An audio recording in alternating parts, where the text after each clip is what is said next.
Mpenzi mtazamaji wa OCGS YouTube channel, karibu katika Tukujuze. Kama kawaida, Tukujuze inakuletea matukio mbalimbali ya kitakwimu kutoka ofisi ya mtakwimu mkuu wa serikali Zanzibar. Leo hii tutakujuza kuhusiana na takwimu za udhalilishaji, ambapo kwa mujibu wa takwimu zilizowasilishwa leo hii kutoka ofisi ya mtakwimu mkuu wa serikali, jumla ya matukio ya ukatili na udhalilishaji 99 yameripotiwa kutokea, ambapo waathirika zaidi ni watoto kwa asilimia 92.9. Takwimu hizi zinaonekana kupungua kidogo ikilinganishwa na mwezi Septemba 2025 ambapo matukio 106 ya ukatili na udhalilishaji yaliripotiwa.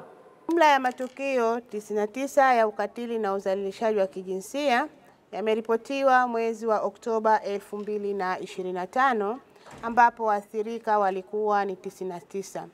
Waathirika wengi kwa mwezi wa Oktoba 2025 walikuwa ni watoto sawa na asilimia 92.9, wakifuatiwa na wanawake sawa na asilimia 7.1.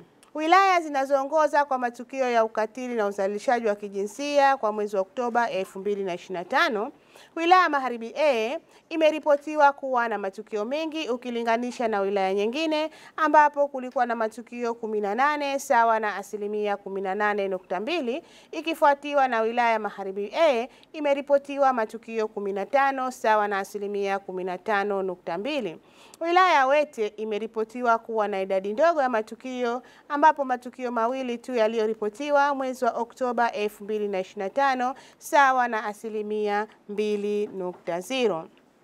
Jeshi la Polisi Zanzibar limeendelea kutoa tahadhari kwa walezi, wazazi na wananchi kwa ujumla katika kuwadhibiti watoto na matukio haya ya ukatili na udhalilishaji. Kama wewe una familia yako, vipi familia yako unaifuatilia au vipi ipe kazi? Tumeona hapa, ilikuwa naangalia hizo takwimu. Baba mzazi anafanya udhalilishaji. Tulizani swali, huu utamprotect vipi ndani ya nyumba? Kwamba baba mzazi anafanya udhalilishaji ndani ya nyumba yake, anafanya udhalilishaji watoto wake.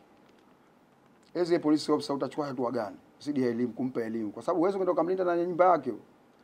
Juti ya kujilinda anayo yeye mwenyewe na familia yake.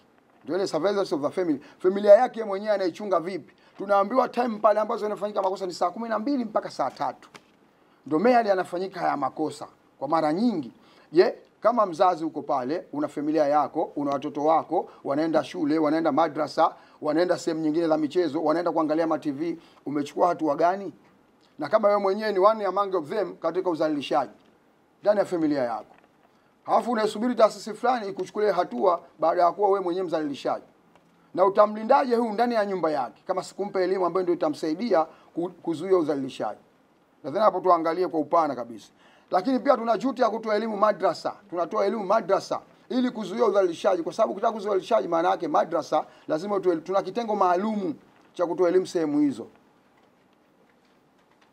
Tunatoa elimu mashuleni, tunatoa elimu madrasa.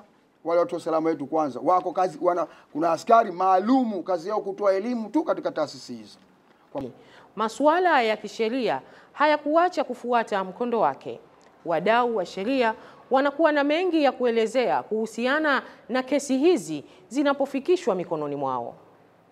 Jamii ikaona kwamba haijatosha na wanahitajika kupewa adhabu kali zaidi ya hiyo. Baada yake sheria ilirekebishwa, wakawa hawapewi dhamana. Maana yake kwamba wanapokamatwa na kuletwa mahakamani, dhamana kule tunawakumalia kwa mujibu wa sheria, na hatoki mpaka kesi yake apate hukumu yake, kama kaashiwa au kaendelea na hukumu kwa kufungwa. Lakini baada ya hapo ndo tukawa tunakubalia hivyo, na pia adhabu ikaongezeka. Baada ya miaka 7 wakawa wanafungwa miaka 30.